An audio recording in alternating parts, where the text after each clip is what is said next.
will be going and doing the Drash portion. I'm going to sit over here for you. Shabbat Shalom. Shabbat Shalom. I dare say in a few months this will all seem very normal and routine. But until then. So this week, Noach. Well, let's just say it. This Parsha is full of disaster. From start to finish, it's disaster, followed by another disaster. And why is it full of disaster? The usual reason. Sin. Somebody said it. I heard you. You're right. Sin.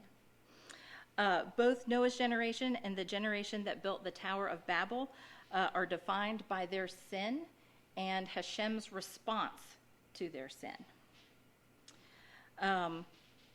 While reading Torah Club this week, an interesting correlation sort of jumped out at me between the disciples discussing which of them was the greatest disciple in Mark 9:34, and the purpose for building the Tower of Babel.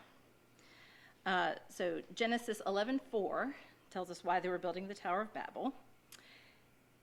Then they said, "Come, let us build ourselves a city and a tower with its top in the heavens, and let us make a name for ourselves, lest we be dispersed over the face of the whole earth." Likewise, the disciples were trying to make a name for themselves by being the greatest, the favorite.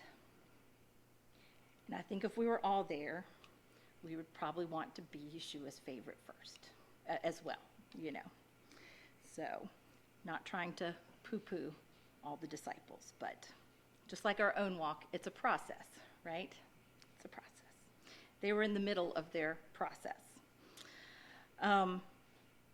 Yeshua's response to their discussion is noted in Mark 9:35. And he sat down and called the 12, and he said to them, "If anyone would be first, he must be last of all and servant of all." This is one of my favorite verses to use on the kids when they're trying to rush to the front of a line, usually when there's food involved. And, you know, we kind of practice it out sometimes, don't we, guys? You know, make everybody go to the back of the line. Matthew's telling of this story has some more instructions. It instructs us in chapter 18:34. Oh, you already have it up. Excellent.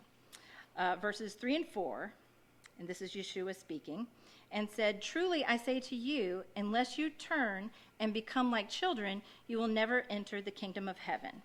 Whoever humbles himself like this child is the greatest in the kingdom of heaven." So until this week, I always thought this was solely speaking about the innocence of children or how they see the world in terms of black and white, you know, because they do. It's either yes or it's no, you know.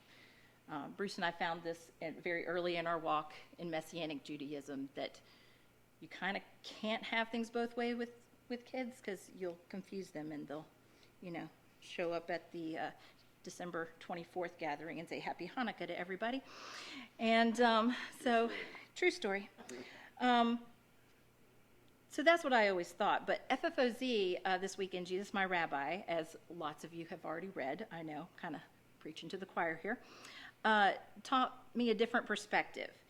And boy, it makes a lot of sense. A child is totally dependent on the parents for their well-being and under a parent's authority. So that's how we come, you know, like a child. The quote from Jesus My Rabbi was, "The child has not yet achieved independence or the right to self-determination." Isn't that right, kids? You can't just go off and, you know, buy a house and, you know, live somewhere else, and, you know, you haven't achieved that yet. So to enter the kingdom of heaven, this means we must relinquish our independence and our right to self-determination, which seems very odd in America, right? Because we're a very self-determined kind of country. But we relinquish that. We also, not to mention our pride, ego, sometimes dignity, prestige.